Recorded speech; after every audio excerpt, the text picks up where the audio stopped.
오늘 주제는 부동산 살 때 눈탱이 안 맞고 사는 법.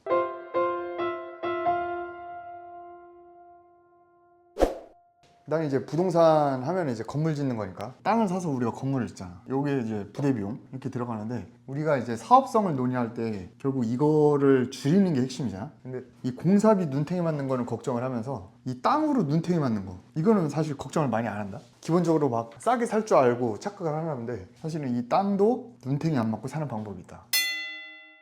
부동산에서 뭐 아파트도 있고 뭐 오피스텔도 있고 뭐 여러 가지가 있겠지만, 아파트는 어때요? 아파트가 막 있어. 이렇게 이게 101동, 102동, 103동이야. 근데 여기 시세랑 여기 시세랑 여기 시세랑 크게 차이가 날까 안 날까? 별 차이가 안 나잖아. 그러니까 여기만 보더라도 이게 시세를 알 수 있는데, 사실 이 땅이라는 거는 이 아파트처럼 통일되어 있지가 않잖아. 다 막 각각이 다르잖아. 각각이 다르기 때문에 우리가 비교를 통해서 하는 게 사실 쉽지 않다고. 그래서 우리가 땅을 살 때 좀 잘 사야 된다. 사람들이 나한테 이제 질문을 많이 해. 예를 들어서 화곡동에 땅이 이렇게 나왔대. 평당 3천이 나왔어요. 이거 사도 되나요? 이렇게 물어봐. 몰라 나도.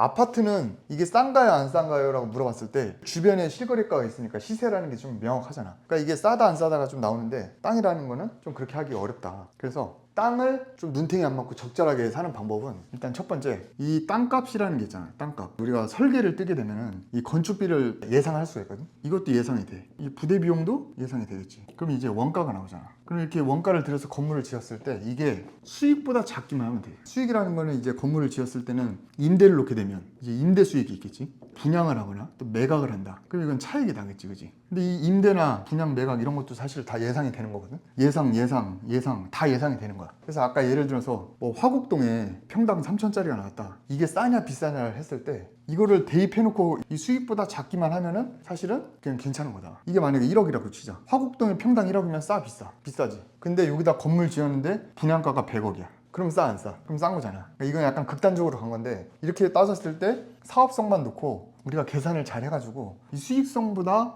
싸면은 사실 그냥 하면 된다. 첫 번째는 이렇게 하면 돼. 근데 아무리 수익이 난다 하더라도 시세보다 비싸게 사면 안 되잖아. 1번은 뭐냐면 사업성을 보는 거야. 사업성이 나오면 일단은 사도 된다, 이렇게 볼 수 있고, 싸냐 안 싸냐를 따질 때 시세거든. 이렇게 도로가 있다고 치자. 여기 이렇게 막 땅들이 있을 거 아니야, 그지? 여기 이 땅은 골목으로 들어가야 돼. 이 땅은 완전 대로변에 접해 있어. 근데 이거는 평당 3천이야. 근데 이것도 평당 3천이야. 그럼 어떤 게 더 싼 거야? 도로에 있는 게 더 싼 거지. 아까 아파트 같은 경우에는 101동, 102동이 그냥 비슷비슷하잖아. 근데 땅 같은 경우는 이거 지금 뭐 여기서 여기까지 거리가 뭐 해봐야 100m도 차이 안 나잖아. 같은 지역에 있는 거다 하더라도 여기에 도로가 어떻게 접해 있느냐, 땅 모양이 네모났냐 아니면은 세모났냐, 그게 땅 모양에 따라 다를 수도 있고, 도로가 북쪽에 있냐 없냐, 이거에 따라서 그 땅에 뭐가 달라? 개별성이 너무 다르다 이거지. 우리가 이 3천이냐 2천이냐 이걸 따질 때 그 지역의 이 개별성의 컨디션이 상중하로 나뉜다고. 만약에 이게 도로가 두 개를 끼고 있어, 이거 같은 경우 이건 완전 상이겠지. 한 면만 끼어 있어, 그러면 중이겠지. 안쪽에 있는 거야, 이건 하겠지, 그지? 그래서 그 지역의 상이 대부분 시세가 얼마냐, 중이 얼마냐, 하가 얼마냐, 요거를 어느 정도 좀 파악을 해야 된다. 요거를 보려면 좀 땅을 볼 줄 알아야겠지. 그래서 같은 지역이라 하더라도 이 상중하에 따라서 시세가 얼마 정도냐, 그걸 알아야 된다.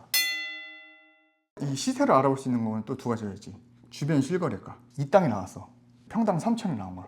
이게 3천이 싼지 안 싼지 알려면 주변의 실거래가를 알아야 되잖아. 이 주변에 이런 컨디션을 갖고 있는 땅이랑 비교를 해가지고 그 컨디션에 있는 땅값이 뭐 3천에 거래된 게 있다. 이제 그렇게 실거래가를 비교해야겠지. 이제 그런 거 비교하기 어려울 때는 랜드북이라는 걸 보지. 이 랜드북이라는 사이트에 가면은 이걸 딱 찍었을 때 빅데이터로 돌려가지고 이거의 감정가가 나오니까 그 감정가를 토대로 시세를 파악할 수가 있겠지. 그 다음에 세 번째.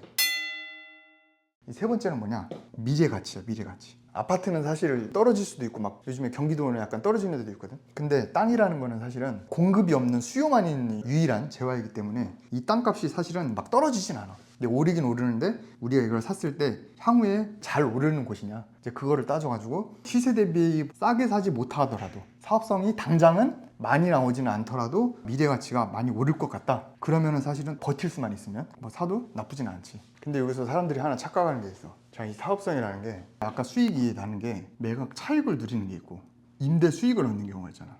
근데 이거는 당장의 수익을 얘기하는 거야. 당장의 이익을 얘기하는데, 이 미래 가치는 이 당장의 이익보다는 이후의 가치를 얘기하는 거거든. 그래서 이 이익보다 이 가치를 따지는 사람은 투자자야, 투자자. 그러면 이익을 보려는 사람은 투자자일 수도 있지만 사실은 사업가다.